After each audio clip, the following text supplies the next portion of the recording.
La muñeca es la articulación distal del miembro superior y se considera que ésta posee 2 grados de libertad. Sin embargo, la pronosupinación añade un tercer grado de libertad sobre un eje longitudinal. Los movimientos de esta articulación se llevan a cabo en torno a 2 ejes, un eje transversal correspondiente a un plano frontal, sobre el cual se llevarán a cabo los movimientos de flexión y extensión, y un eje anteroposterior correspondiente a un plano sagital, sobre el cual se llevarán a cabo los movimientos de abducción-aducción. Respecto a la amplitud de estos movimientos, bueno, pues tenemos que para la abducción o desviación radial, el movimiento no sobrepasará los 15 grados de amplitud. Sin embargo, para la aducción o desviación cubital, el movimiento podrá alcanzar hasta 45 grados de amplitud, aunque en realidad este ángulo varía dependiendo de dónde se tome el eje medio. Pero bueno, para la extensión y la flexión, si hablamos de una flexoextensión activa, el rango de amplitud llegará únicamente hasta los 85 grados.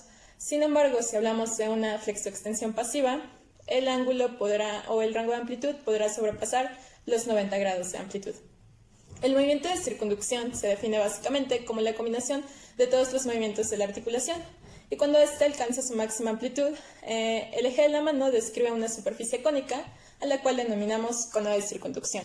Respecto al complejo articular de la muñeca, bueno, pues tenemos que el complejo articular de la muñeca está constituido por 2 articulaciones: la articulación radiocarpiana, que articula, como su nombre le indica, la parte inferior del hueso radio con la primera hilera del carpo, y la articulación mediocarpiana, que articula las hileras del carpo entre sí. Comenzaremos hablando sobre la articulación radiocarpiana, que bueno, es una articulación de tipo condilia que posee 2 curvas convexas, una anteroposterior y otra transversal, que ya se mencionaron anteriormente. Y bueno, los ligamentos de esta articulación se organizan según 2 sistemas: los ligamentos laterales y los ligamentos anterior y posterior. Dentro de los ligamentos laterales encontramos al ligamento colateral radial y al ligamento colateral cubital. El ligamento colateral radial se extiende desde la apófisis estiloides del radio hasta el hueso escafoides, y el ligamento colateral cubital se extiende desde la apófisis estiloides del cúbito hasta los huesos piramidal y pisiforme. Al hablar de los ligamentos anterior y posterior, más bien estamos hablando de un sistema ligamentoso anterior y un complejo ligamentoso posterior, en el cual encontraremos también la cincha ligamentosa. Las superficies articulares de esta articulación radiocarpiana son el cóndilo carpiano y la glenoide antebraquial. El cóndilo carpiano está formado por las caras superiores del escafoides, el semilunar y el piramidal, y la glenoide antebraquial está formada por la porción inferior del hueso radio y la cara inferior del ligamento triangular. Ahora continuamos explicando la articulación mediocarpiana. La articulación mediocarpiana comprende una superficie superior y una superficie inferior. La superficie superior está conformada por las carillas inferiores de los huesos escafoides, semilunar y piramidal, mientras que la superficie inferior está constituida por las carillas superiores de los huesos de la segunda hilera del carpo, que son el trapecio, trapezoide, grande y ganchoso.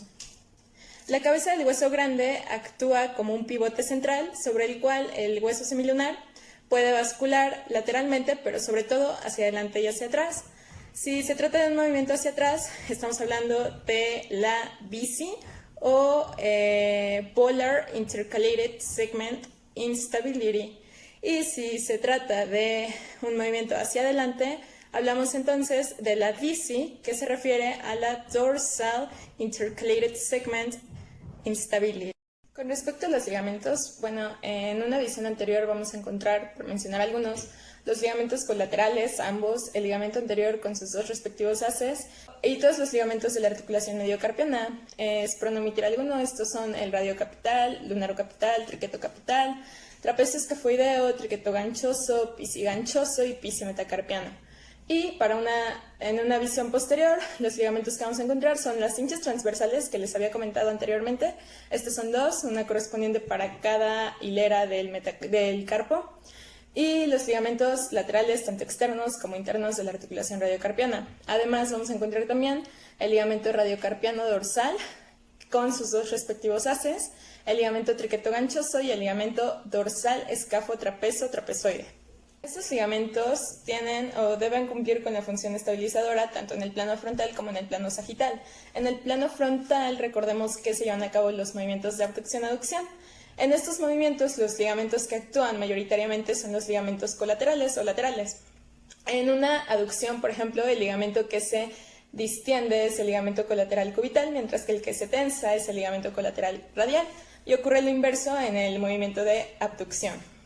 Ahora bien, ¿cómo actúan estos ligamentos? Pues estos van a centrar al cóndilo carpiano, que tiende a desplazarse hacia adentro, y también van a dirigir al hueso piramidal hacia arriba y hacia adentro.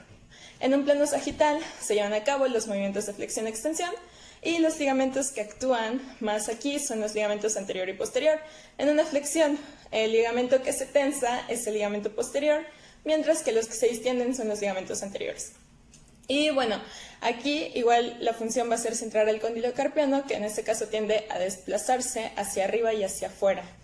En un inicio se consideraba el carpo como un bloque inmutable, pero hoy en día debemos considerarlo más bien como un carpo de geometría variable, puesto que, como hemos visto a lo largo del video, este posee ligamentos y, gracias a las presiones óseas, posee cierta movilidad que a la vez permite que haya una ligera modificación en su forma. Enek-Hullman describió estos movimientos respecto a dos columnas, la columna media y la columna externa. La columna media está conformada por el hueso grande y el semilunar, y aquí los movimientos dependen de la simetría del hueso semilunar. Nos mencionaban lo que ya a grosso modo les expliqué de la DISI y la BISI. Y bueno, en una columna externa, constituida por el hueso escafoides y la pareja trapecio-trapezoide, aquí la movilidad, los movimientos dependen de la forma y orientación del hueso escafoides, así como de los ligamentos anteriores, el radio escafoideo y escafotrapezoide. Mencionando rápidamente a los músculos de esta articulación, encontramos una visión posterior al flexor radial del carpo, al palmar largo y al flexor cubital del carpo. En una visión posterior encontraremos al extensor cubital del carpo y al extensor radial, tanto largo como corto. En una vista del borde interno vamos a encontrar más bien a los tendones del músculo flexor cubital del carpo y extensor cubital del carpo.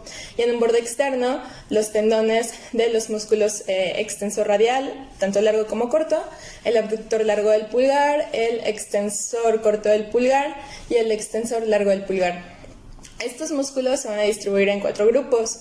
Con todo esto, la literatura nos explicaba que no podemos llevar a cabo, o más bien un músculo no lleva a cabo una acción pura. Actúa más bien en conjunto con otro grupo para poder anular un componente. Entonces esto nos lleva a que los movimientos naturales de la muñeca se llevan a cabo en conjunto, flexión con una ligera aducción y extensión con una ligera abducción. Los músculos extensores de la muñeca son sinérgicos de los músculos flexores de los dedos. En una flexión, la primer falange automáticamente se extiende, mientras que en una extensión los dedos automáticamente se flexionan.